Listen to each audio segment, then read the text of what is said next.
Assalamualaikum warahmatullahi wabarakatuh. Waalaikumsalam. Alhamdulillah, wassalatu wassalamu ala rasulillah. Kepada kepala sekolah SMP anak-anak yang kami hormati,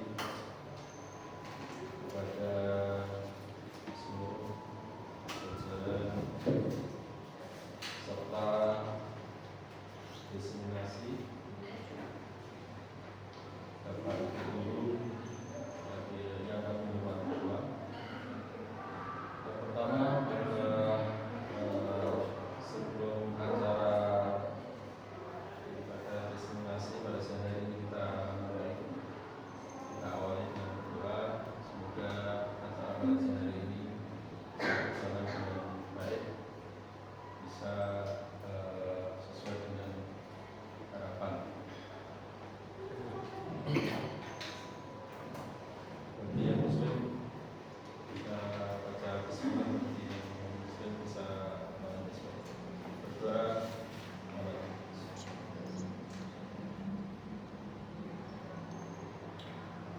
Selesai. Pada siang hari ini kami akan bacakan susunan acara pada siang hari ini. Yang pertama adalah pembukaan. Yang tadi sudah kita buka sama-sama dengan berdoa. Kemudian yang kedua adalah acara inti, yaitu diseminasi seminar dari Beranda Ekowan Musik dengan tema pengaruh model kooperatif langsung dan value nanti terhadap hasil belajar peserta di kelas 8C mata pelajaran IPS di Seminari Pusat Ungaran tahun pelajaran 2021-2022. Kemudian acara yang ketiga adalah pertanyaan pada peserta diseminasi untuk bisa menyampaikan pertanyaan ataupun usulan kepada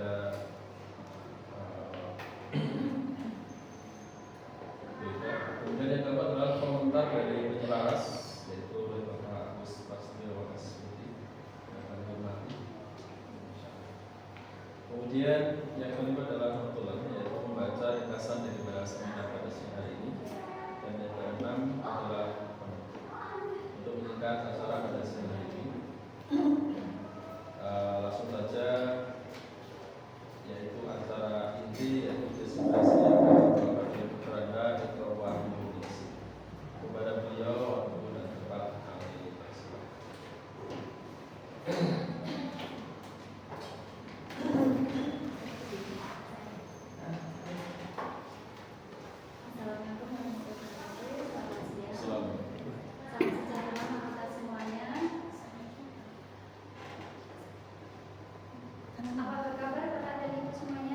Baik. Alhamdulillah. Luar biasa.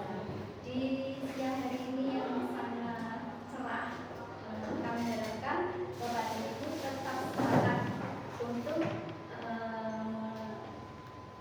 mengikuti diseminasi yang sangat luar biasa dengan tema yang sangat menarik sekali, yaitu tentang pengaruh model cooperative learning tipe 16 Together EHT terhadap hasil belajar peserta didik pada mata pelajaran IPS Ekonomi kelas 8 di SMP Negeri 1 Ungaran tahun pelajaran 2021-2022. Untuk kesempatan penyampaian materi ini akan disampaikan oleh pembicara yang sangat luar biasa, yaitu Ibu Dr. Anda Ekonomi.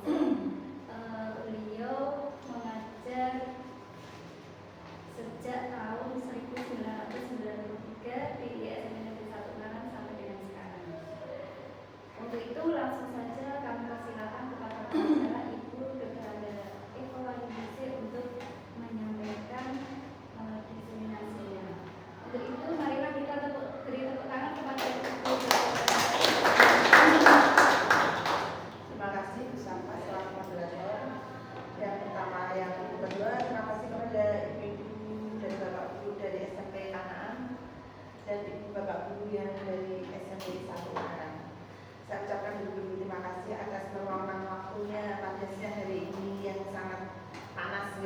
Tapi di sini sejuk Bapak Ibu santai.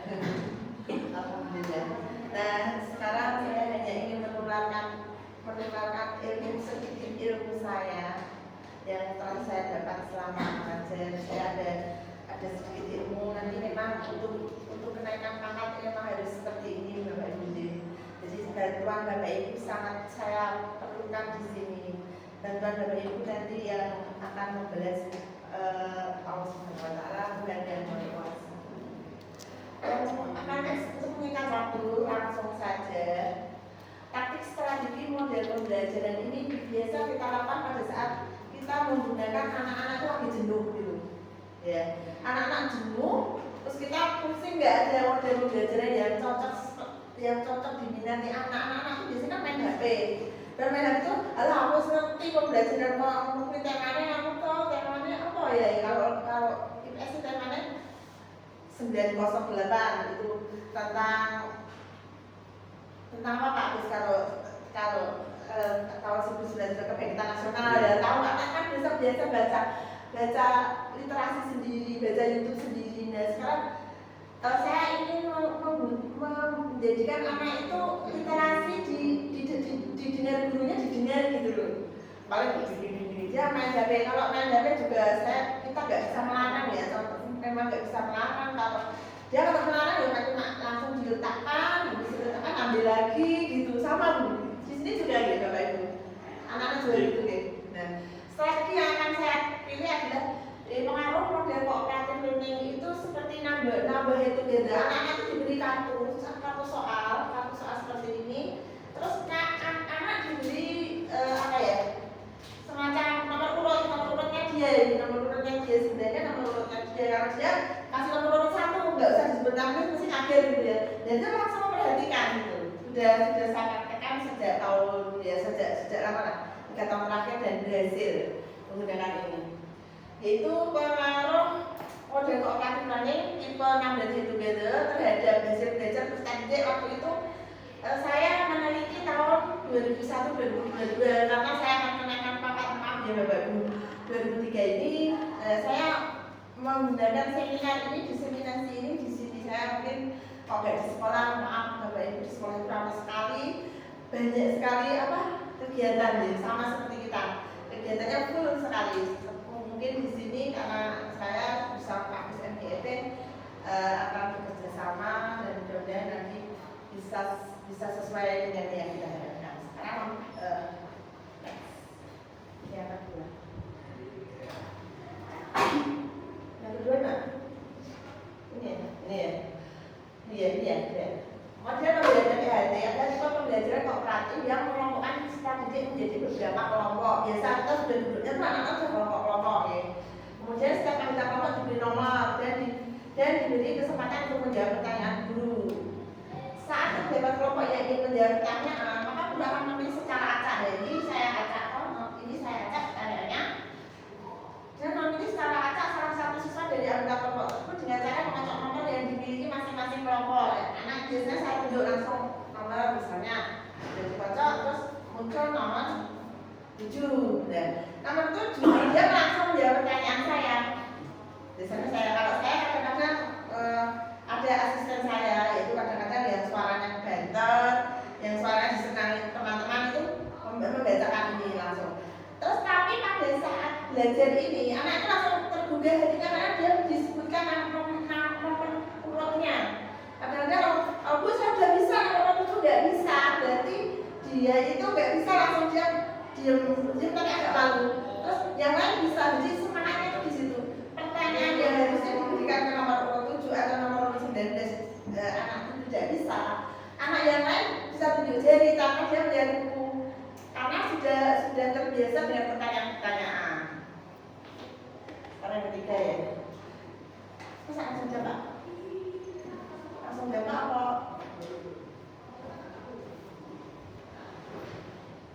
Jawab ya benar.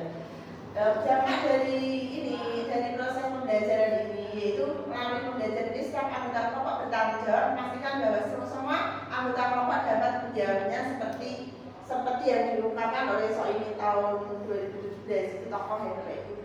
bahwa model pembelajaran NHT 6 itu bedanya suatu model pembelajaran berkelompok. Jadi intinya paling kayak pertanyaan, sing iso jawab. Kalau yang nggak bisa tuh kelihatan nanti, kelihatan yang tidak bisa kelihatan. Tapi terus dia buka buku membaca bagaimana kocokmu kok iso, kok aku nggak iso gitu. Langsung ada yang dalam 40 menit itu ada yang bisa menjawab 5. Dan saya tidak membatasi, ada yang jawab 5, ada yang menjawab 3, kok aku belum 11 yuk gitu.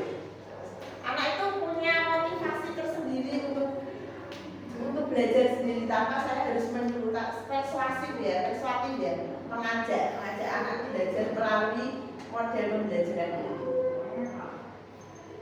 Terus ini ya, proses pembelajaran tradisional sudah lama dan kita meninggalkan proses pembelajaran itu. Kita menggunakan model-model ini, model 6 itu menurut saya mempunyai ide dari satu anak satu nomor. Inginnya begitu, pengennya tuh satu anak bisa menjawab satu soal. Tapi kadang-kadang dia grogi. Ternyata kalau sudah dikocok terus nomornya keluar dia kan grogi dulu gitu. Tapi rasa groginya itu timbul terus kok bisa ya? Gue lagi pertanyaan yang tadi itu. Kadang-kadang saya terus kocok lagi. Muncul lagi pertanyaan yang tadi. Misalnya ya, raja pertama kerajaan Singasari itu kan sering muncul ya, ini di kelas 7 sering muncul. Terus saya kocok lagi karena dikocok, nggak sadar kalau dikeluar lagi dia seneng deh. Terus keluar nama pertanyaan yang sama, nomornya berbeda, dia bisa menjawab seneng kayak gitu loh.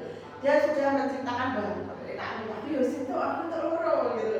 Aku saya nggak tahu pertanyaan gitu. Yang belum dapat dia harus grogi apa gitu. Nah lebih lanjut Destan menjelaskan bahwa NHT merupakan salah satu tipe pembelajaran kooperatif yang menekankan pada struktur khusus yang dirancang untuk mempengaruhi pola interaksi siswa. Jadi siswa itu berinteraksi dengan kelompoknya. Jadi saya kelompokkan kalau di sana di SBS Tuhan di satu kelompok itu saya di nomor meja 2, nomor meja 1, nomor meja 3 sampai 9. Terus memiliki tujuan untuk meningkatkan penguasaan. Jadi kalau di dalam kurikulum merdeka, karena saya mengajar kelas 7 dan kelas 8 itu anak-anak sebenarnya kan tidak boleh dikelompokkan di Bapak Ibu. Tapi nanti kelihatan sendiri setelah tidak langsung anak kelihatan sendiri yang kurang, yang cukup apa yang cepat Pak. Jadi kelihatan sendiri nanti. Saya tidak mengelompokkan secara langsung. Sing bijinya papat duduk di sana itu nggak boleh. Tapi akan kelihatan sendiri dia. Terus dia kan memotivasi diri sendiri untuk oh iya ternyata pertanyaan gampang dia bisa, kenapa saya nggak bisa? Tuh. Lanjut. Dampak sudah ya sini. Ini ya kelemahan dan ada kelemahannya di Bapak Ibu.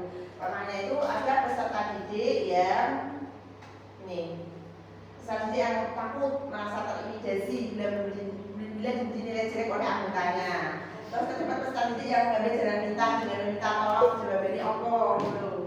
Terus apabila ada suatu nomor kurang maksimal mengerjakan tugasnya, tentu saja mempengaruhi pemilik tugas pada nomor selanjutnya. Kurang maksimal jadi dia menulisnya cepat-cepat. Padahal kita kadang-kadang menerapkan no oleh-olehan, no tipek, no label. Biasanya begitu kalau LKPD. Saya merasa pokoknya saya api, saya rajin karena LKPD itu kita merdeka ya, jangan sampai ada oleh-olehnya gitu. Misalnya gitu. Terus dapat kalau yang ini kelebihannya dapat meningkatkan prestasi belajar peserta didik, mampu memperdalam materi. Ya materinya dia buka buku sendiri itu secara nggak langsung. Buku itu sampai lecek untuk demi menjawab pertanyaan guru. Dia sampai lecek sekali itu yang IPS itu. Yang nama saya IPS. Jadi kalau ini agak banget gitu ya. IPS itu ada ekonomi, ada geografi, ada sejarah dan ada sosiologi. Jadi menyatu dan menjadi IPS terpadu. Dan mengasih tanggung jawab peserta didik menyenangkan bagi yang suka belajar, menyenangkan, mengembangkan rasa ingin tahu, meningkatkan rasa percaya diri, pede karena diberi pertanyaan selalu bisa dan anak bebas menjawab tanpa dibatasi menjawab loro enggak, pihak 4, 5 enggak, jadi bebas dia. Terus mengembangkan rasa saling memiliki dan bekerja sama, itu nek itu tak kandani gitu. Terus setiap peserta termotivasi untuk menguasai materi karena kok ini pertanyaannya bolak-balik gitu. Terus menghilangkan kesenjangan antara yang kita dan yang tidak kita, yang terakhir terciptanya suasana gembira. Jadi agak ramai dulu suasana kelas, tapi hidup. Dan selanjutnya kekurangannya memungkinkan pengalaman belajar yang lebih personal, karena aku sebelumnya dan mandiri, personal itu kayak mandiri. Terus membiasakan peserta agar mampu bekerja sama dan menghormati. Kadang-kadang ece-ecean gitu di tengah-tengah doang kok gitu. Dan kadang ece-ece itu wajar deh. Meningkatkan komunikasi siswa yaitu dengan cara melatih peserta didik mampu menjadi tutor sebaya yang ada di temannya kalau satu kelompok. Membantu siswa bersiap untuk masa depan, memupuk rasa kebersamaan. Karena dalam satu kelompok itu tidak boleh terus ejek-ejekan, terus korban, terus punya rasa dendam, nggak boleh. Karena dalam satu kelompok atau sama dengan kelompok lain itu memupuk kebersamaannya itu yang sangat penting. Membantu siswa saling memberikan saran dan masukan dalam kelompok. Jadi membuat peserta didik menjadi terbiasa dengan perbedaan. Kayak saya ada apa-apa, nanti diberi pendalaman. Tapi pada dasarnya kalau pengalaman saya semuanya bisa menjawab. Walaupun belum saya beritahu materi apa, tapi karena ada di sini juga yang membuat siswa, saya merasa anak-anak ternyata senang banget. Nilainya juga lumayan bagus ya. Kalau kemarin pas PTS juga nilainya 90. Karena kebetulan sama yang dikeluarkan pertanyaannya. Next. Ini saja ya. Oh iya. Manfaat bagi guru, memungkinkan guru untuk lebih fleksibel. Guru dapat menggunakan berbagai metode dan alat mengajar, bisa menggunakan alat mengajarnya itu bebas. Bisa pakai yang kecil, yang agak kecil, kertasnya yang kecil bisa deh. Kalau kertas lamin juga pakai kertas bekas bisa, karena fleksibel. Yang ini guru lebih terhubung dengan siswa karena gurunya ada di tengah-tengah. Ini kelompok, gurunya di tengah-tengah. Jadi ramai banget gitu. Senang belajarnya di kelasnya bisa hidup Bapak Ibu. Terus membuka akses akses yang lebih banyak sumber daya, yaitu guru dapat menemukan materi pembelajaran tambahan yang dapat membantu tugas mereka. Dia juga bawa HP, dia juga bisa mencari di HP anak-anak juga bisa.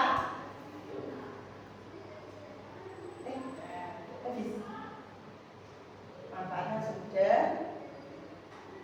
Ini NHT adalah pembelajaran kooperatif yang menjadikan pendidikan lebih bermakna dan menarik bagi guru maupun siswa. Ini pengalaman saya Bapak Ibu, karena model pembelajaran TGT itu sudah biasa. Model pembelajaran yang lain apa? Kira-kira yang lain? Model pembelajaran yang lain apa dari Sofian?